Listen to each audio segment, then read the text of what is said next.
Di sini tidak disajikan masalah, namun Maki sudah nulis tadi ternyata ya. Oke, kita langsung aja mulai dari sini. Oke kawan-kawan, perlu kita ketahui DPR itu adalah lembaga tinggi negara dalam sistem ketenagaraan Indonesia yang merupakan lembaga perwakilan rakyat. Dan DPR itu terdiri atas anggota partai politik yang merupakan peserta pemilu. Jadi kalau nggak ikut pemilu berarti nggak bisa masuk jadi anggota DPR.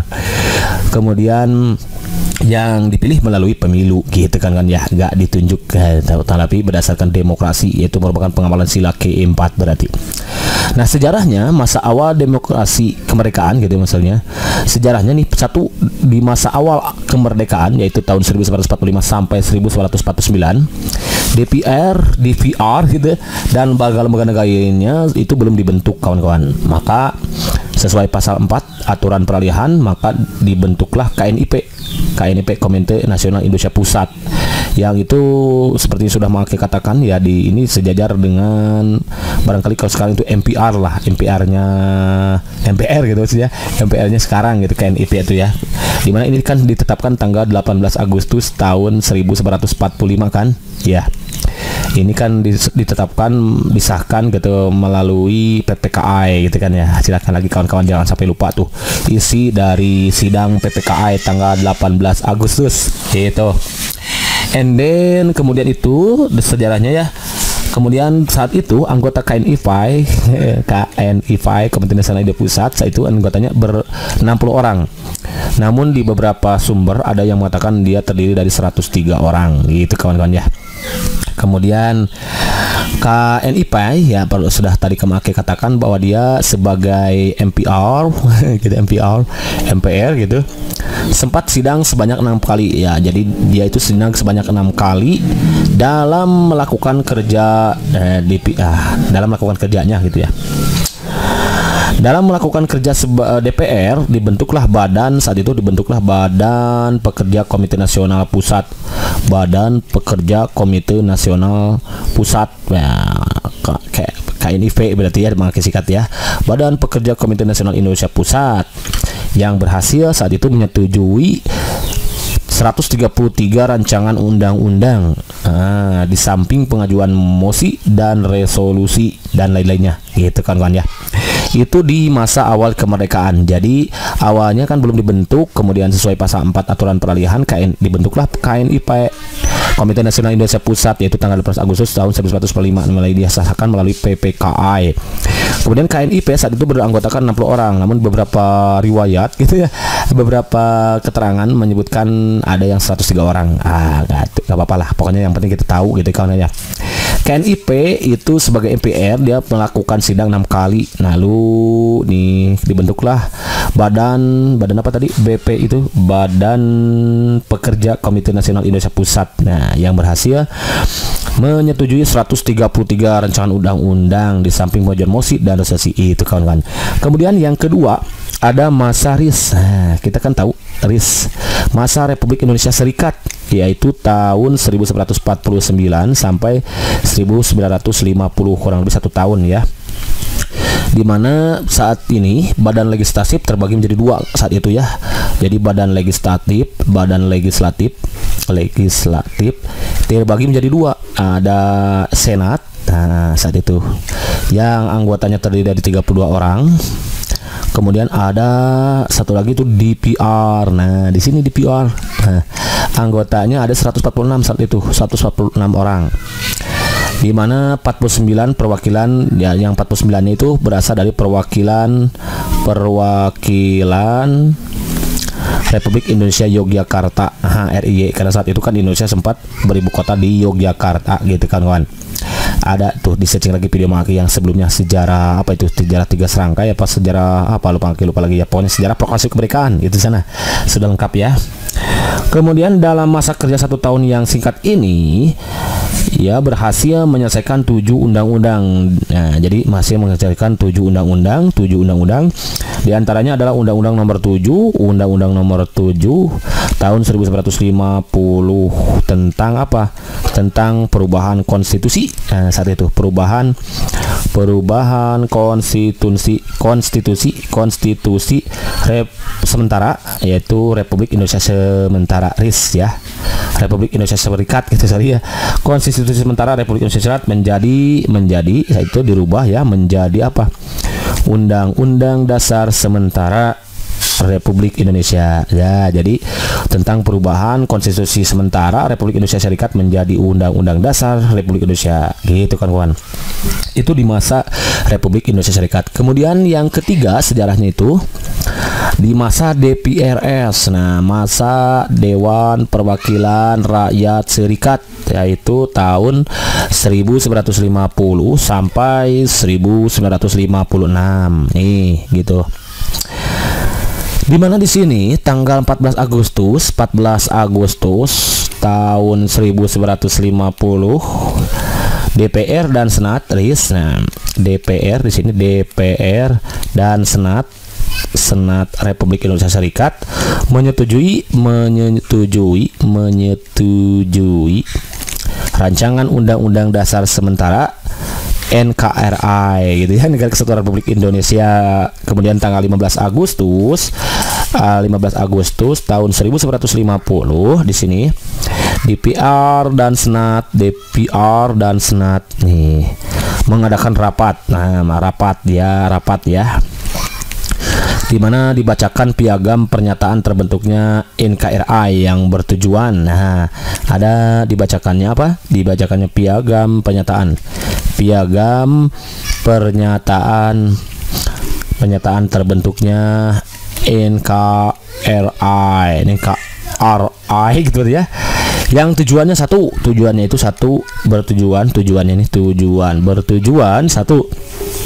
pembubaran negara RIS saat itu ya, pembubaran negara Republik Indonesia Serikat, negara Republik Indonesia Serikat yang berbentuk federasi,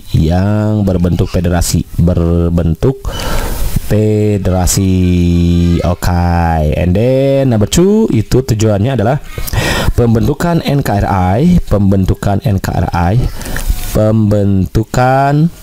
Negara Kesatuan Republik Indonesia yang meliputi seluruh daerah Indonesia,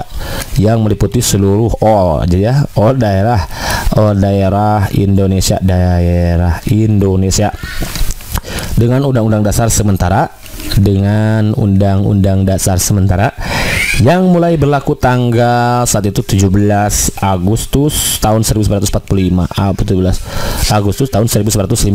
Sorry, bukan 45. Kan 45 itu merdeka gitu kan ya. Itu di masa DPRAS. Number 4 nih, yang 4 itu ada masa DVR hasil pemilu. Ada DPR hasil pemilu kawan-kawan. Tahun berapa? Iya betul, 1955, karena pemilu yang pertama itu dilaksanakan pada 1955. DPR ini adalah hasil pemilu ya kawan-kawan. DPR ini hasil pemilu tahun 1955, di mana dia terdiri dari 272 orang anggota saat itu. Pemilu 1945 ini juga memilih, selain dari ini ya, memilih 542 orang anggota konstituante, anggota konstituante, gitu kawan-kawan. Dalam masa ini terdapat 3 kabinet. Saat itu ada 3 kabinet. Kabinet apa saja? 1 kabinet Burhanuddin Harahap. Kemudian ada kabinet aja sikat ya, kabinet siapa lagi? Iya betul, Ali Sastro Mijoyo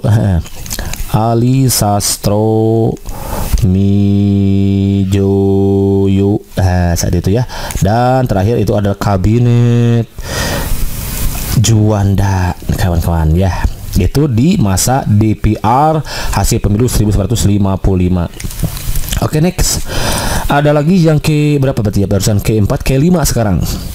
Ke-5 itu ada masa DPR. Nah, masa DPR hasil dekret presiden. Nah, ada dekret ya, tuh kan nyambung ya kawan-kawan. Pokoknya pelajari aja video-video makin sebelumnya, nanti nyambung gitu kawan-kawan.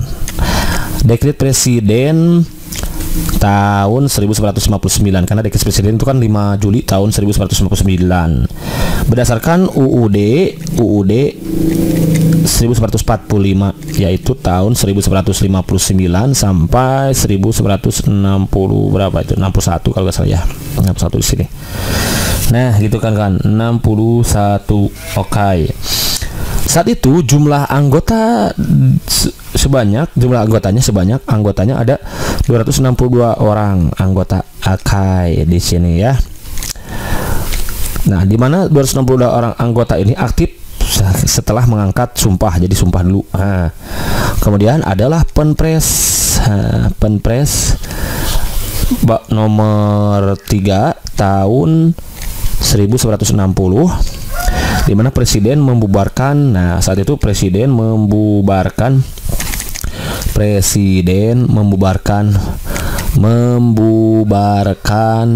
DPR. Nah, saat itu DPR dibubarkan oleh presiden ya, bukan presiden dibubarkan DPR. Sorry. Presiden membubarkan DPR. Kenapa dibubarkan? Karena saat itu DPR hanya menyetujui. Jadi saat itu dibubarkan why gitu ya. Why? Gitu kan pertanyaan. Kenapa dibubarkan? Karena saat itu DPR hanya menyetujui checklist aja ya, meng-ACC gitu kan ya. 36 miliar gitu, 36 miliar gitu.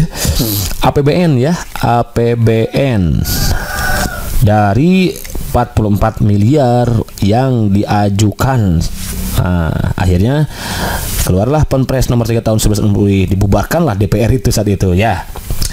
Jadi presiden mengeluarkan Penpres nomor 4 tahun 1960 yang mengatur, kemudian ya udah itu ya, Penpres nomor 3 tahun 1960, presiden membubarkan DPR.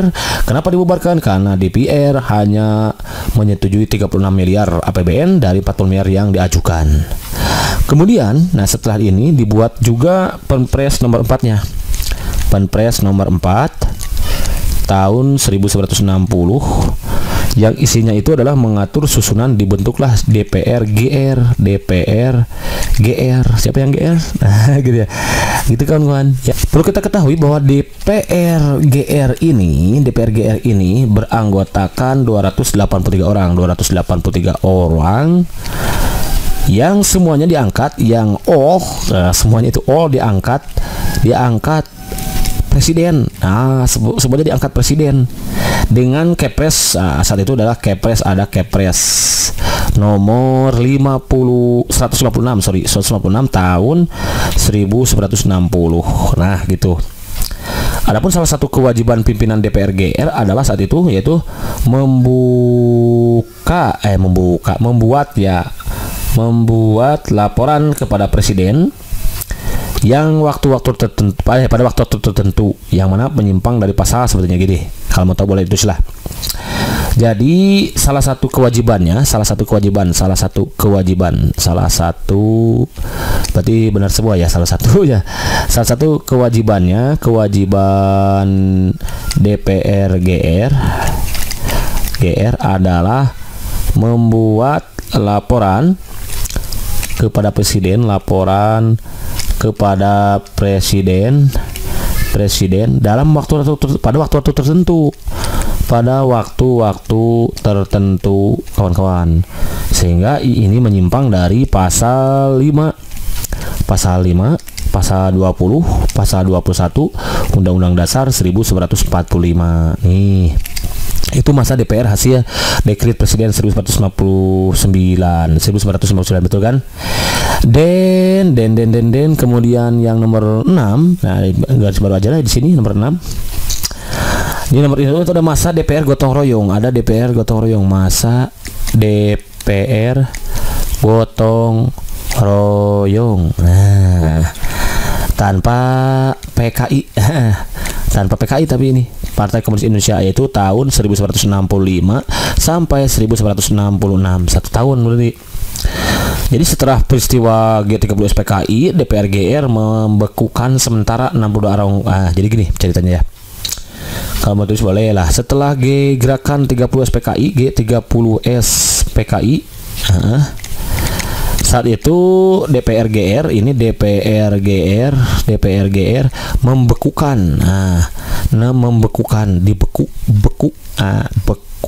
Dibekukan sementara 62 orang anggota DPR GR yang terlibat dalam kasus PKI dan ormas-ormasnya saat itu.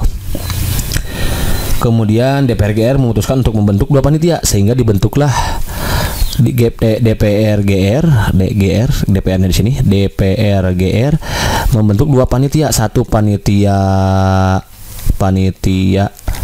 politik ya, ada panitia politik, ada panitia ekonomi,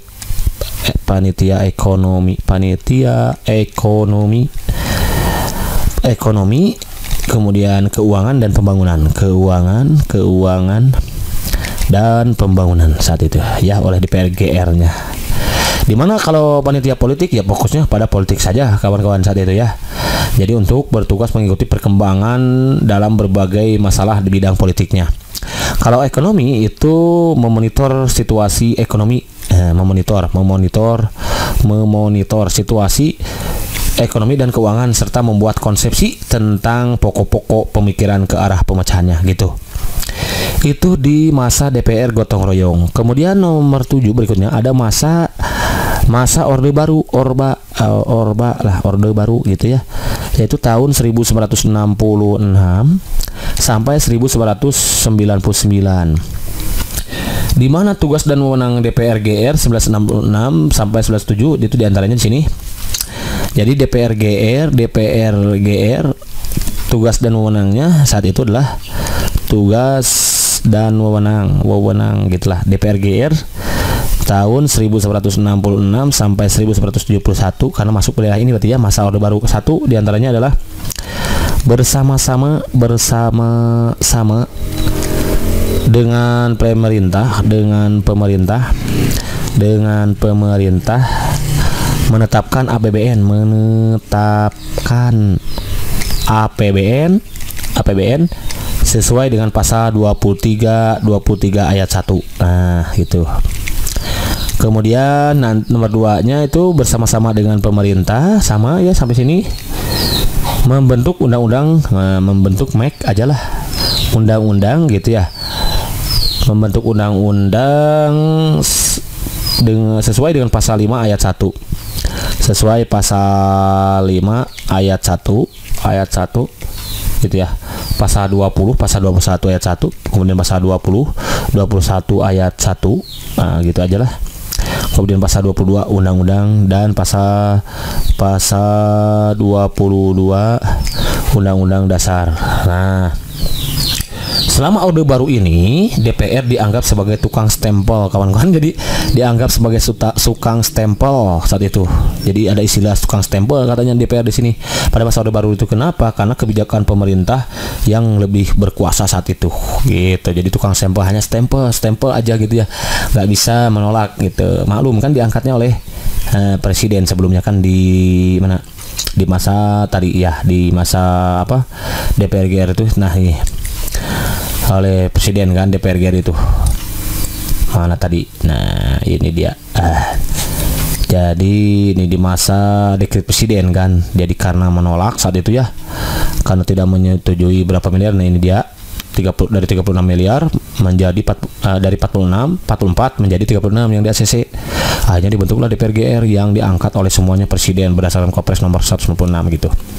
Jadi sangat berkuasa saat itu di masa Orde Baru.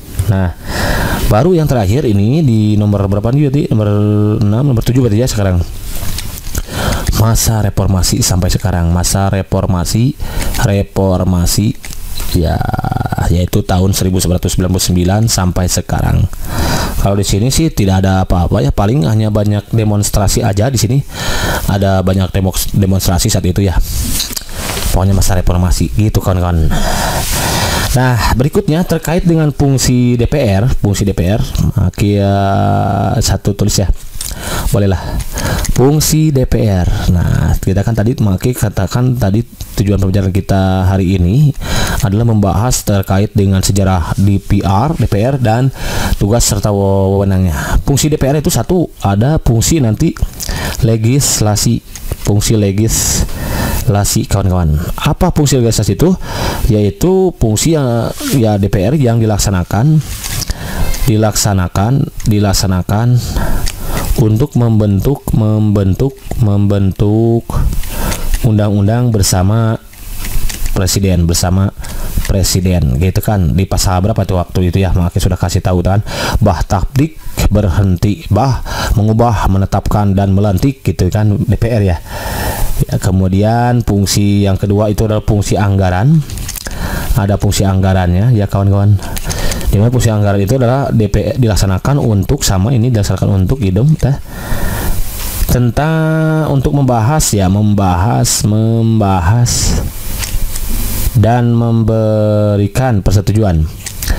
memberikan persetujuan terhadap apa? Rancangan undang-undang tentang APBN yang diajukan presiden gitu. Yang diajukan oleh presiden. Oke, yang ketiga ada fungsi pengawasan. Fungsi pengawasan itu adalah dilaksanakan melalui pengawasan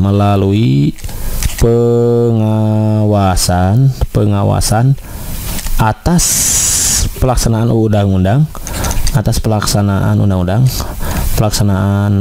undang-undang dan APBN. Itu untuk fungsi DPR-nya kawan-kawan. Untuk hak DPR, ada hak DPR ya.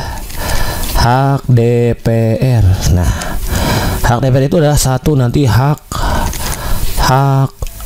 interpelasi.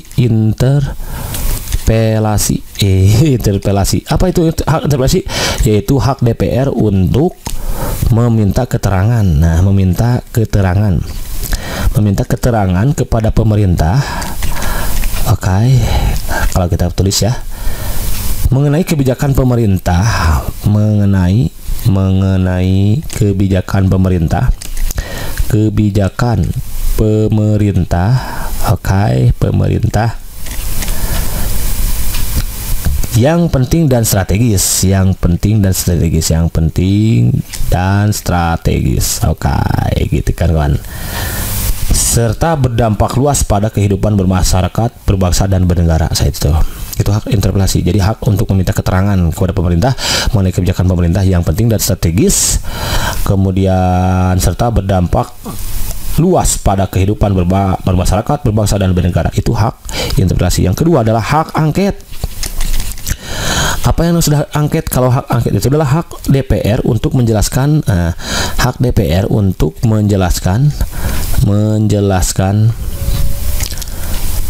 apa? Pelaksanaan suatu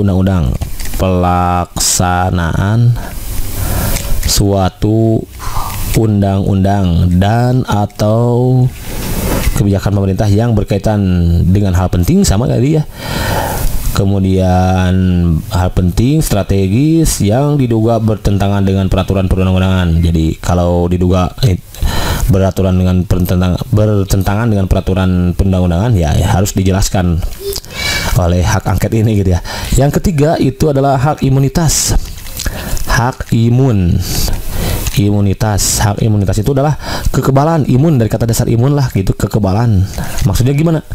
Jadi hak DPR kebal terhadap hukum, di mana setiap anggota DPR tidak dapat dituntut di hadapan maupun di luar pengadilan karena pernyataannya atau pendapatnya yang dikemukakan secara lisan ataupun tertulis dalam rapat-rapat DPR sepanjang tidak bertentangan dengan peraturan tata tertib dan kode etik. Jadi bebas menyatakan pendapat dan ini tidak akan dituntut baik di luar maupun di dalam ya pengadilan. atas segala ucapan, pernyataan-pernyataan, kritikan misalkan ya, baik tertulis maupun secara lisan yang dikemukakan secara lisan gitu ya di dalam rapat-rapat DPR, sepanjang itu tidak bertentangan dengan peraturan tata tertib dan kode etik. Jadi hak imun kebal gitulah. Kalau hak interpelasi meminta keterangan, kalau hak angket menjelaskan pelaksanaan, kalau ada yang bertentangan gitu ya, kalau ada yang bertentangan dengan perundang-undangan. Kemudian yang terakhir adalah hak menyatakan pendapat. Hak menyatakan pendapat. Ini dia. Apa hak menyatakan pendapat? Yaitu hak DPR untuk menyatakan pendapat atas satu kebijakan pemerintah. Hampir sama sih dengan kayak tadi yang bersatu ya, kayak tadi gitu ya. Kebijakan pemerintah itu singkat aja, mengenai kejadian luar biasa,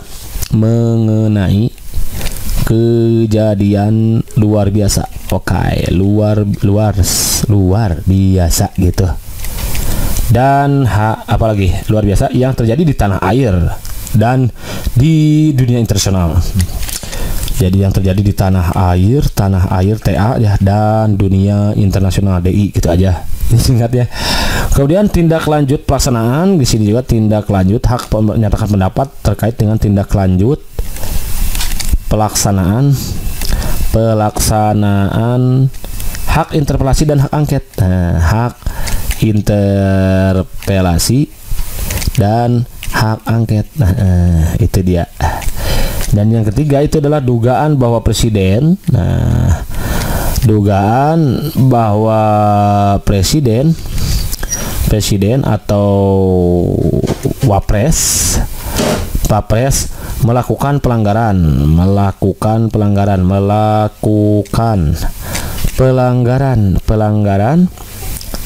hukum, baik berupa pengkhianatan terhadap negara, korupsi dan lainnya sebagainya ya, gitu kan. Pokoknya ada di masuk pasal berapa itu, agak sedikit lupa. Pokoknya nanti insya Allah di pertemuan berikutnya akan dibahas terkait dengan undang-undang yang berkaitan dengan DPR gitu kawan-kawan ya. Ya, diantaranya DPR itu diatur di pasal 19, nanti kawan-kawan lihat aja ya. Pasal 14 juga ada ya, bahwa itu terkait dengan pemberian abolisi dan apalagi grab ya, abolisi dan amnesti ya, gerasi ya, amnesti itu atas pertimbangan kan atau persetujuan DPR gitu kan ya. Nah, lihat aja pokoknya pasal 14 sudah pakai upload tuh. Itu jadi kemudian pasal 19 ini sampai 22B kalau nggak salah. Nanti insya Allah kalau ada waktu yang memungkinkan maka bahas ya, berkaitan dengan pasal 11 sampai 22B yang terkait dengan DPR gitu kan ya. Itu dia. Pokoknya dibaca tadi aja, cari nanti kalau belum mau bahas itu cari aja pasal 19, pasal 22 ya. Itu dia kawan-kawan. Kemudian perlu kita ketahui bahwa ada praksi ya. DPR itu ada praksi, yaitu untuk mengoptimalkan pelaksanaan fungsi tugas dan wewenang DPR serta hak dan kewajiban anggota DPR. Dibentuklah praksi sebagai wadah perhimpunan anggota DPR nih fungsinya. Jadi sudah menulis pakai langsung aja di sini ya. Dalam mengoptimalkan pelaksanaan fungsi tugas dan wewenang DPR serta hak dan kewajiban anggota DPR, praksi melakukan evaluasi terhadap kinerja anggota praksinya dan melaporkan kepada publik gitu ya. Setiap anggota DPR harus menjadi anggota salah satu praksi. Praksi dapat dibentuk oleh partai politik yang memenuhi ambang batas perolehan suara dalam penentuan perolehan kursi di DPR. Kan DPR itu kan tadi terdiri dari anggota parpol yang mengikuti pemilu kan. Praksi mempunyai sekretariat jenderal DPR, menyediakan sarana, anggaran dan tenaga ahli guna kelancaran pelaksanaan tugas praksi.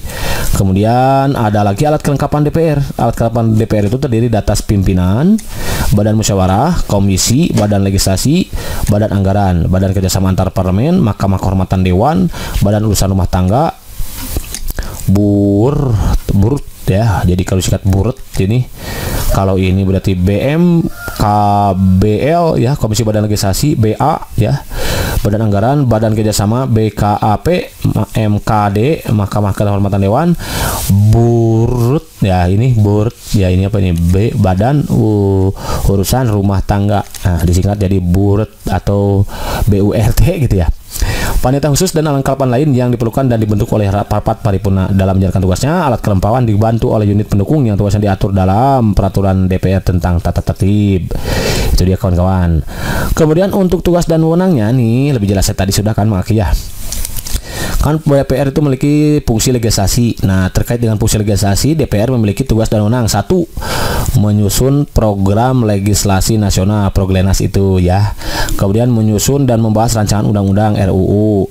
Ini nanti terkait dengan pasal berapa itu lupa lagi Maki ya, nanti insya Allah dibahas lah pertemuan Bahtaptik itu ya. Bahtaptik berhenti mengubah, menetapkan, melantik ya, itu kan sudah di pasal 2 atau pasal berapa itu.